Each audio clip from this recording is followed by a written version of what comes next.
Marcos capítulo 10, versículo 9.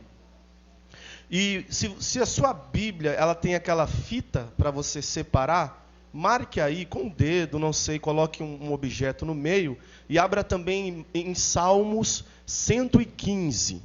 Salmos 115, versículo 16. Marcos capítulo de número 10, versículo de número 9. Depois disso nós vamos fazer outra leitura, que é Salmos, capítulo de número 115, o versículo 16. Todos encontraram os dois textos que leremos? Diga amém. Está escrito, ou escrito está. O que Deus ajuntou, não separe o homem. Quem lembra do acréscimo dentro desse texto? Diz para mim. Alguém falou? Isso, irmã Solange. Veio nas duas últimas terças, hein? Glória a Deus por sua vida. O que Deus ajuntou, não separe o homem. O acréscimo era, e o que Deus separou, não ajunte o homem. No meu 3, você pode repetir esse versículo? 3. Salmo 115, versículo 16. Olha o que está escrito.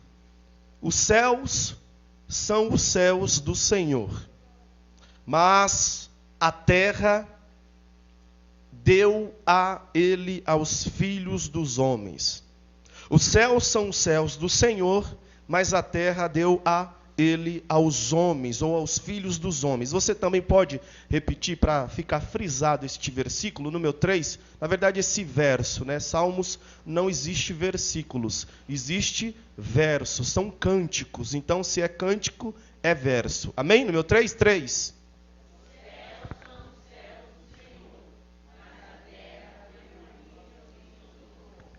Glória a Deus.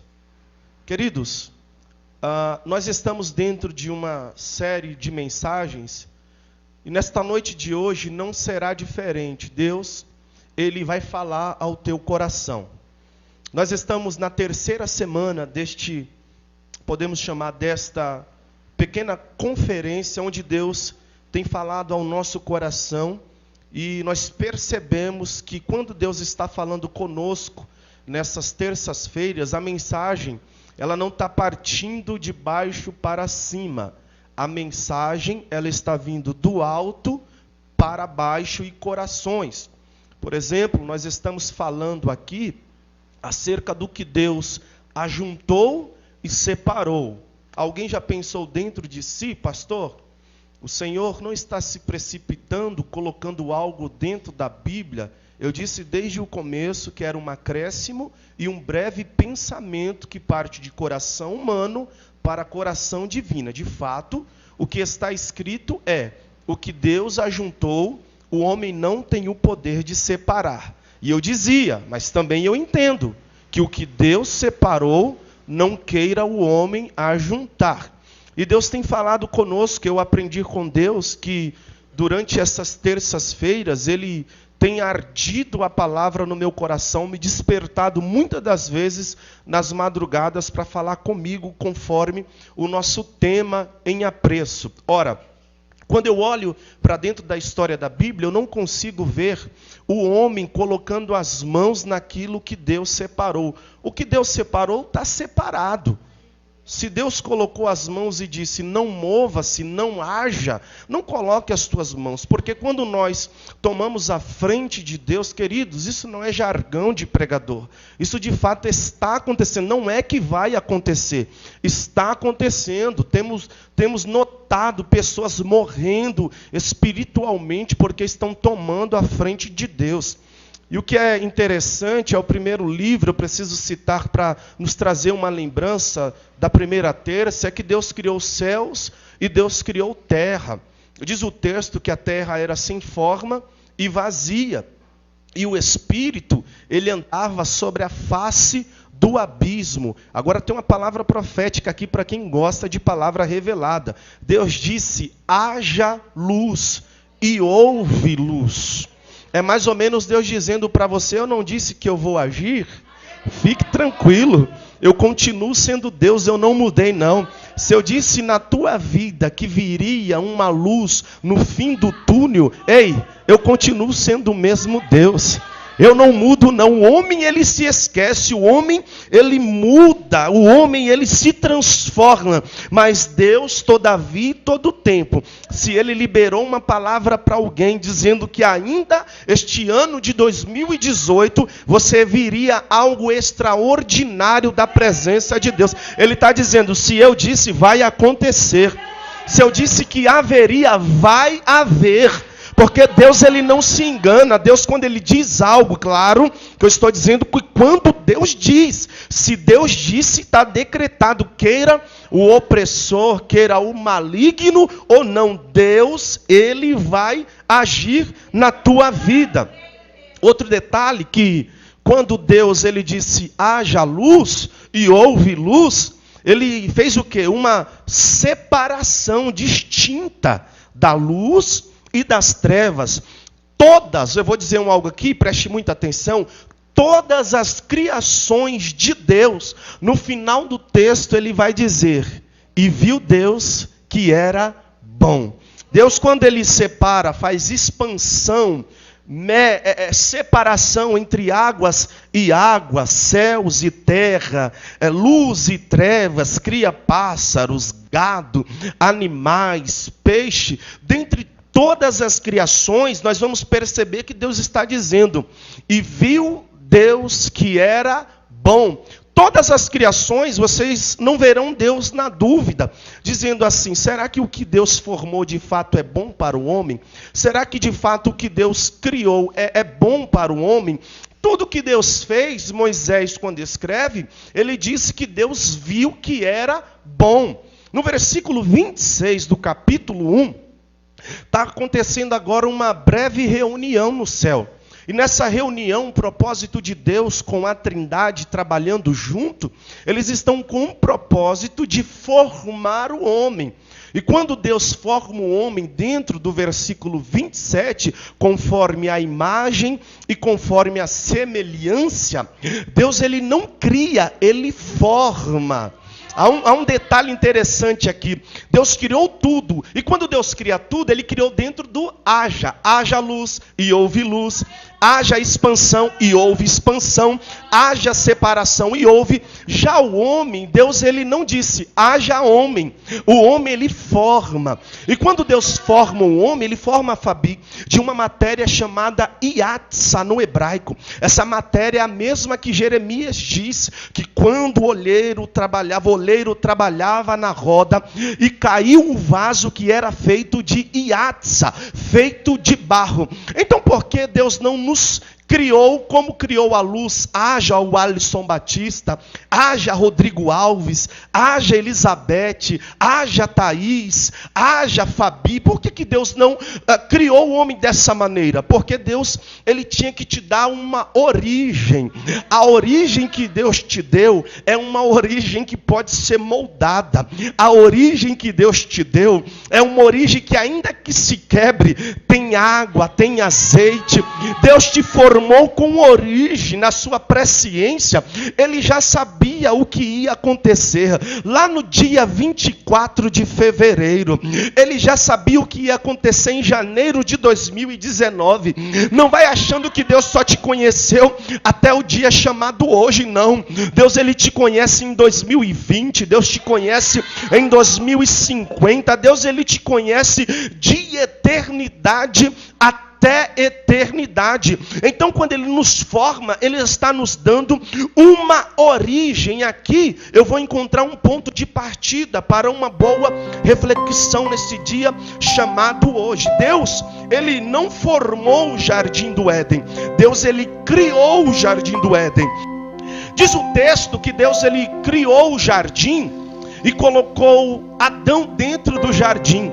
Quando Deus coloca Adão dentro do jardim, ele vai dar uma ordem para Adão. A ordem que Deus dá para Adão é a seguinte: Adão, você vai comer de todas as árvores que há dentro desse jardim. É uma ordem, eu não estou te pedindo. Pode provar de todas as árvores, salve a exceção de uma. E Deus disse que essa exceção era aquela árvore conhecida, árvore da ciência, entre o bem entre o mal. E Deus disse para Adão: no dia em que delas provar, certamente morrerá. É Deus colocando um limite, é Deus colocando uma separação entre o que Ele cria e o que Ele dá para o homem, entre o que Ele diz pode e entre o que Ele diz não pode. Ele está dizendo para alguém nesta noite aqui: olha, tem uma linha na sua frente, igualzinho àquela da linha do metrô. Enquanto o metrô não passar, se você ultrapassar, certamente você vai se arruinar. Deus está colocando alguém aqui dentro de um limite, alertando alguém, dizendo: olha, eu estou colocando um limite diante de ti. Se você tomar a frente, Deus, quando Ele disse para Adão, certamente morrerá, não vai você achando que Deus está na dúvida: será que eu mato? Será que eu não mato? Deus está decretando, isso é um decreto, e certamente morrerá. Difícil é ressuscitar alguém que morreu espiritualmente. Você conhece alguém que congregou há 30 anos, hoje quando você sai deste culto, está caído, bêbado, babando na porta de um bar. Não vai você achando que ninguém passou ali e pregou o evangelho. Não vai você achando que ele não visitou alguma igreja. Mas é muito difícil ressuscitar quem morreu. Eu conheço pessoas que foram criadas dentro da igreja, cresceram no berço evangelho. Hoje quando eu passo em algumas esquinas, eu encontro. Não vai você achando que eu não preguei a palavra, é porque é difícil. Quem morre espiritualmente para retornar à comunhão, até porque a Bíblia diz que o Espírito ele vem 7 vezes mais forte, ele persegue até ver a ruína, e dependendo da atitude que você tomar, precipitando-se, que certamente tomando a sua atitude e não me consultando, você vai morrer. Pessoas estão morrendo. Eu vim com um alerta de Deus. Eu não vim com uma palavra qualquer, uma palavra simples. Eu vim com um alerta de Deus, dizer para você: não ultrapasse o que Deus separou. Eu limitei, eu separei. E estou dizendo para algumas pessoas: no dia em que você tomar a frente, subindo sobre a minha palavra, tem um conserto para a tua vida. Eu já vi um homem se enganar. O homem retrocede e volta atrás com a tua palavra. Mas se Deus está te dizendo aqui, querido, que se você ultrapassar o limite, tome muito cuidado. O teu Deus é tão bom, Ele é tão grande, tão misericordioso, que antes que venha a morte espiritual, que antes que venha a queda, Ele nos avisa, Ele nos pega no colo, Ele nos acaricia e diz: não faz isso não, bebê, não faz isso não, porque se você tomar atitude, você vai cair. Vai cair. Todas as criações de Deus, no final do texto ele diz: e viu Deus que era bom. Eu dizia no versículo 26 que Deus está prestes a criar, formar o homem do barro. Sim ou não? Sim, Ele formou o homem do barro. Só que para o homem, Ele não diz: e viu Deus que era bom. Ele disse: não é bom, vírgula, que o homem esteja só. Eu vou fazer para ti uma companheira. Eu vou fazer para você alguém para te dar um sustento. Eu vou fazer para você um apoio. Porque quando você estiver passando por dificuldade, esse apoio, ele vai te ajudar. Vai apertar um pouquinho, mas não liga não, tá? É a palavra revelada de Deus.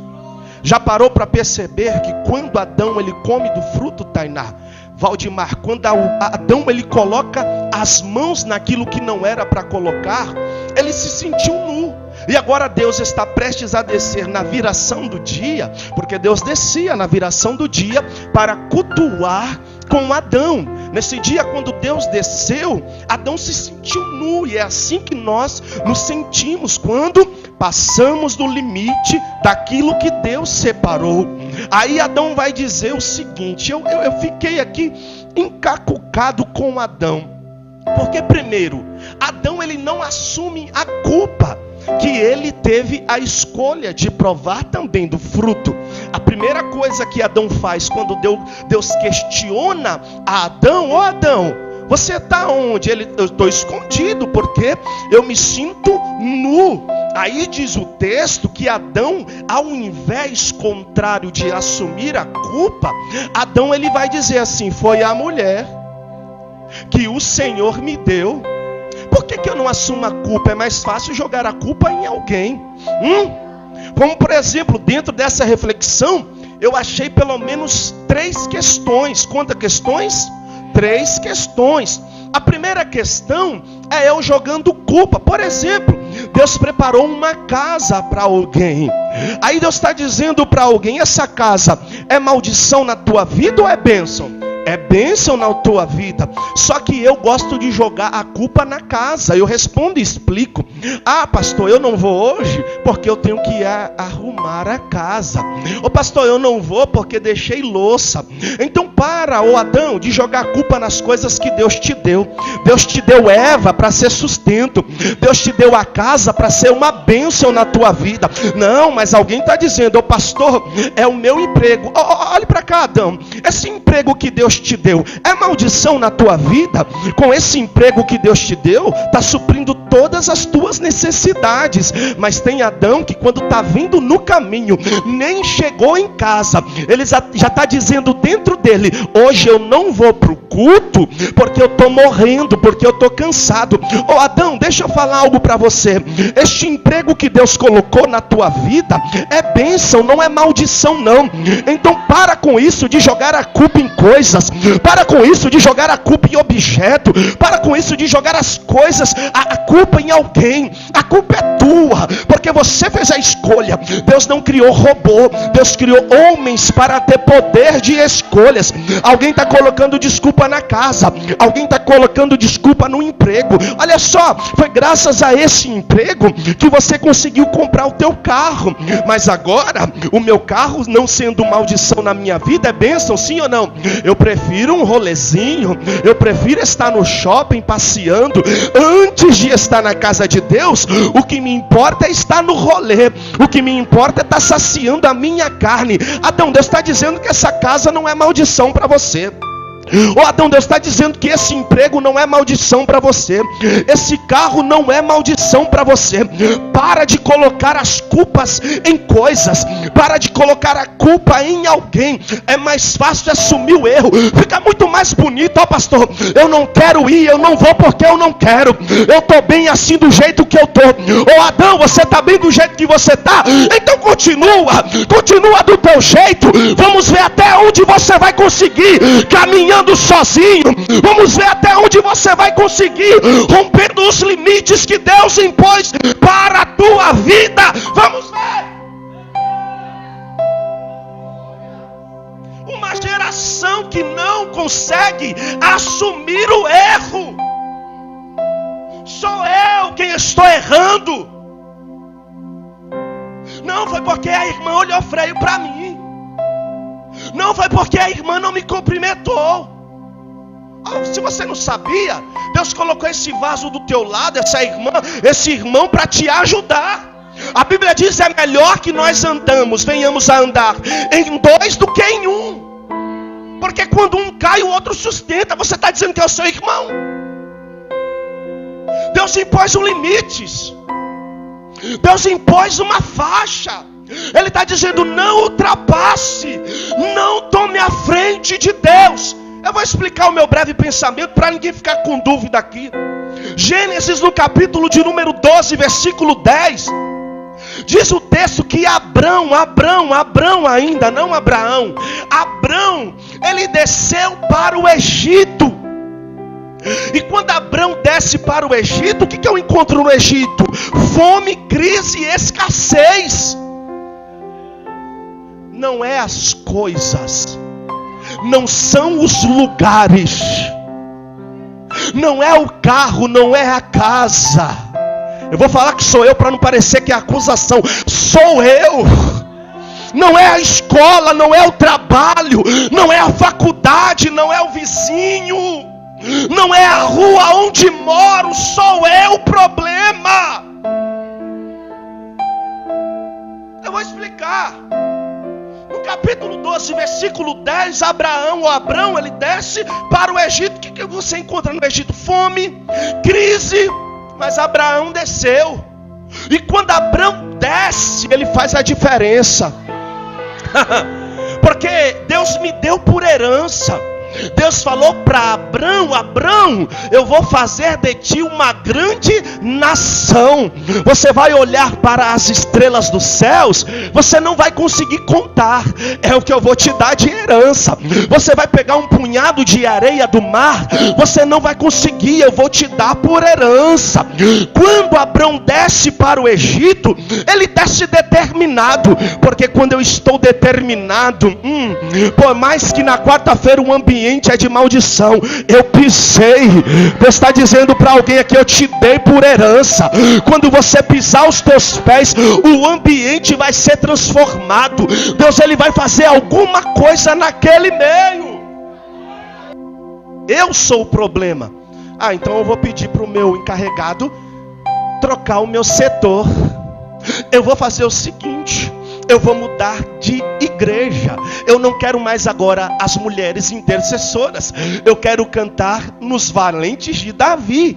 Não quero valentes de Davi, eu quero cantar no Kids. Ei, escuta uma coisa. Não é o departamento, não é o ambiente. Sou eu. Porque às vezes nós mudamos de setor. Quando chega lá o primeiro dia, estou no lugar certo. Cheguei no lugar certo. É questão de dias. Você perturba alguém, parou para perceber que não é o ambiente, é você.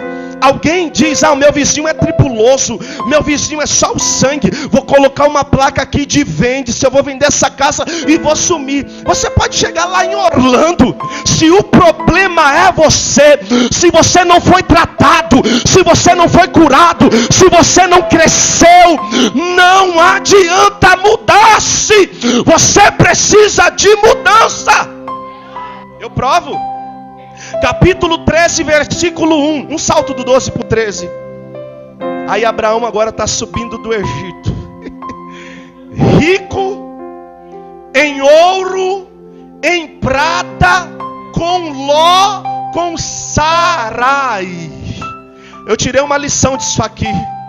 Dependendo de como você muda o ambiente com a sua personalidade, a riqueza sobrecai sobre os teus. Não ouviu, vou repetir por misericórdia. Dependendo de como você entra determinado numa situação, a riqueza cai sobre até o sobrinho, cai sobre o marido, cai sobre o esposo, sobre a esposa e até sobre os animais. Cuidado que a tua decisão está prejudicando o seu cãozinho. Cuidado que a tua decisão está prejudicando o seu canário. Cuidado que a sua decisão está decepcionando o seu gatinho. Porque dependendo da atitude que eu tomo, sobrecai sobre a minha casa. Mas Abrão está dizendo: eu cheguei para transformar o ambiente, eu cheguei para reverter a situação, eu cheguei para fazer a diferença. E quando eu faço a diferença, quando não é o ambiente, eu sou tratado, curado. O ambiente tem que se adequar a mim e não eu se adequar ao ambiente.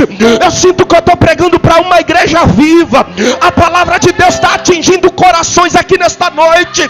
Deus está mandando dizer para você: enquanto você não for sarado, enquanto você não for tratado, no Egito vai ter fome, no Egito vai ter escassez, no Egito vai ter crise. Enquanto você não fazer a diferença, vai continuar do mesmo jeito. Subiu rico Ló, subiu rico a esposa, com ouro, com prata. Porque quando eu chego, eu faço a diferença. Deus deu um poder de escolha para Adão, mas Adão gosta de jogar a culpa em alguém. Adão está querendo culpar as pessoas. Adão está querendo culpar o líder. Adão está querendo culpar o grande. Adão está querendo culpar a mulher. Adão está querendo culpar o cachorro, a girafa. Adão está querendo colocar culpa até mesmo nas pobres das formigas, que acorda cedo para trabalhar. Ô Adão, a culpa é tua. A transformação tem que partir de você, rapaz. Para com isso. Porque aonde você chegar vai ser a mesma coisa. Enquanto você não amadurecer, enquanto você não crescer.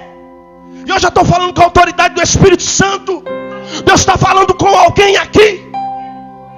Para, amadureça, cresça. Passou do tempo de tomar leitinho. Até quando, Adão? Acabou. Limite, tem um limite hoje. O mundo é mais atrativo, eu sei, eu concordo, eu entendo, eu sou novo, sou jovem. O mundo me atrai muito mais do que a igreja, sim ou não? Sim. O mundo dança, mas você tem que adorar. O mundo curte, você não curte, cultua. O mundo usa drogas para esquecer o problema e ter ânimo. Jesus está dizendo, eu sou o teu ânimo. Jesus te diz, você vai ter aflições. O mundo quer escandalizar. Você quer estar na terça da palavra, se enchendo do Espírito Santo. O mundo quer fazer Daniel provar dos manjares. Daniel está dizendo, manda legumes, que isso sacia a minha fome. Oh meu Deus, que graça poderosa aqui nesta noite. O mundo está querendo fazer Sadraque, Mesaque e Abednego se prostrar diante da estátua. Olhe para cá. Olhe para cá, ô teólogo. Me mostra dentro da Bíblia, a Bíblia dizendo que era proibido no tempo de Sadraque, Mesaque e Abednego adorar ao Deus de Israel. Me mostra dentro da Bíblia. Não era proibido adorar o Deus de Israel, não. Mas quando a música tocasse, o Deus de Israel, fica aqui que eu vou ali. Fica aqui que eu já volto. Vou um pouco mais adiante. Mas Sadraque, Mesaque e Abednego está dizendo assim, não. Ainda que eu venha perder a minha vida, houve uma separação do alto até embaixo. Eu não compactuo, eu não faço parte com esse mundo. Alguém está dizendo para Sadraque assim, você está doido, você vai morrer. Ele está dizendo, não. Se ele livrar é Deus. Se não livrar, continua sendo Deus. Ô rapaz, você não está entendendo não. É só uma dancinha, é só uma raladinha. Ele está dizendo, nada disso.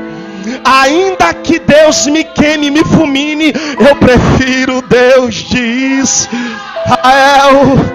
O mundo está tocando a musiquinha doidinho para me chamar, mas eu estou dizendo, eu prefiro Deus de Israel.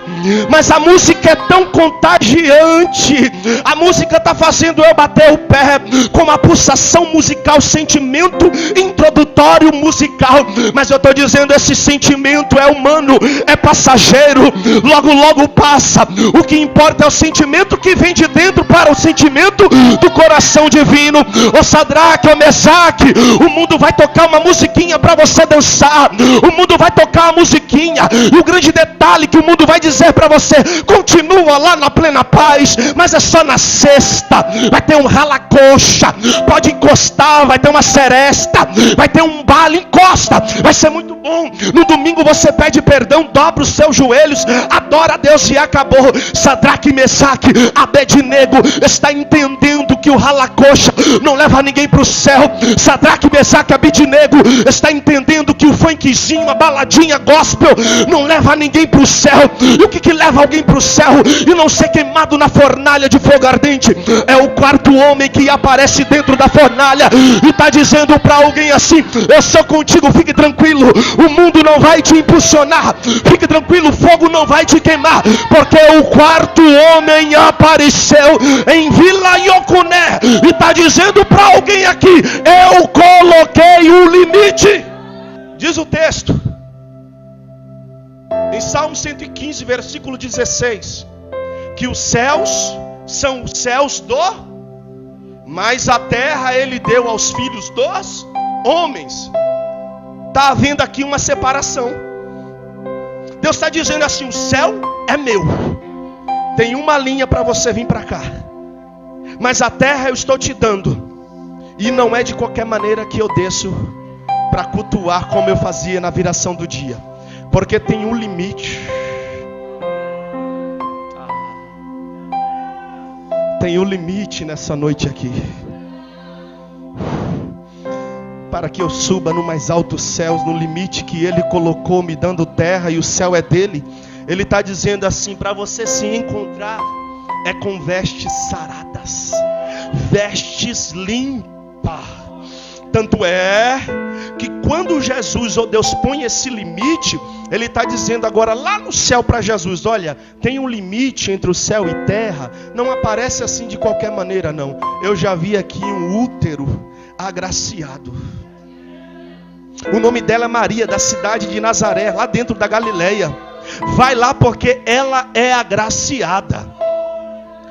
Para que Maria gerasse algo dentro dela divino, era necessário ser sim agraciada por Deus. Era necessária sim estar na brecha. Era necessária sim ser condecorada.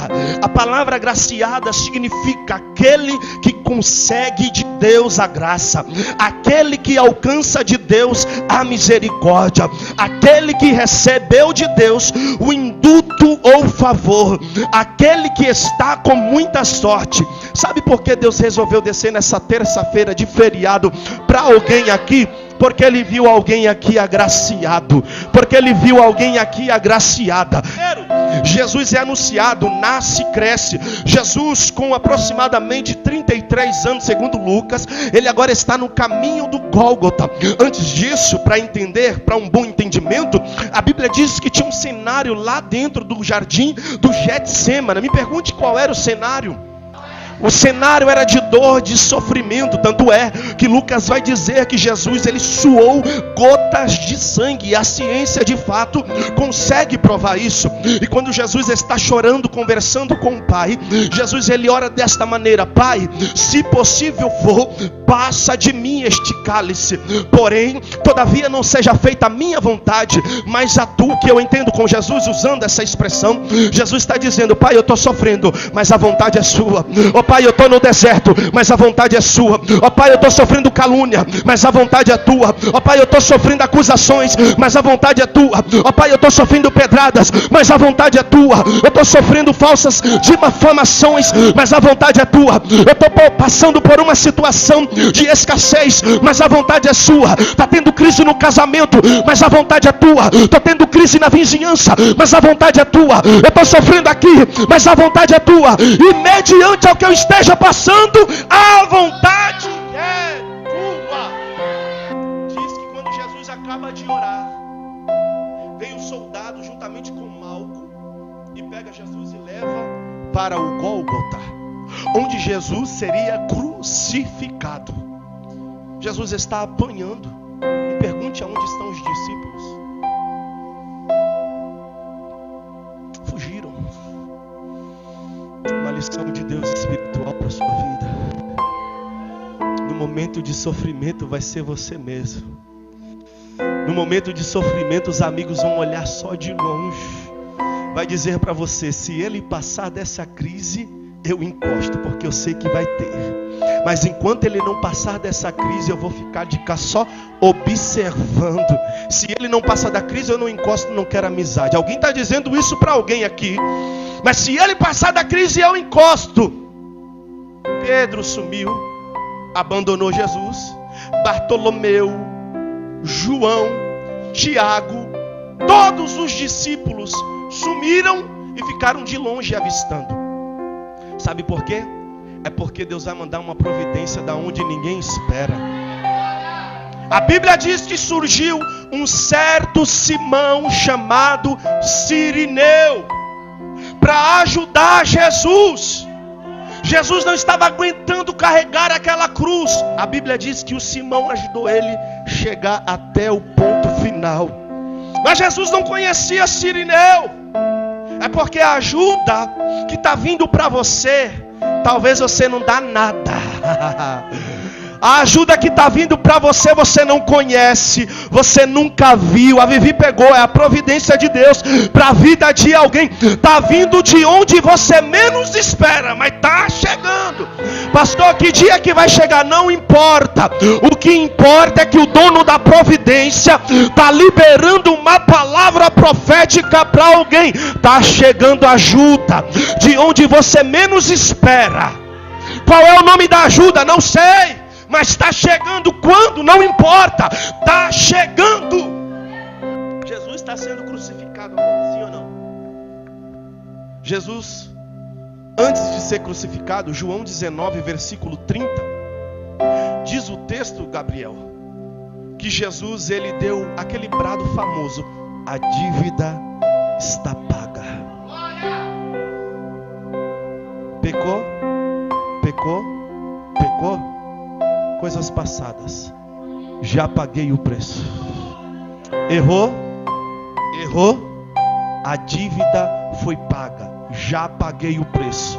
Que quando ele deu o grito, está consumado, o véu se rasgou. Deu glória pela fé, não entendeu nada. De cima a baixo houve um rompimento. Me pergunta que rompimento é esse? Não, só quem quer saber, pergunta em português. Quem quer saber, pergunte: que rompimento é esse? Separação.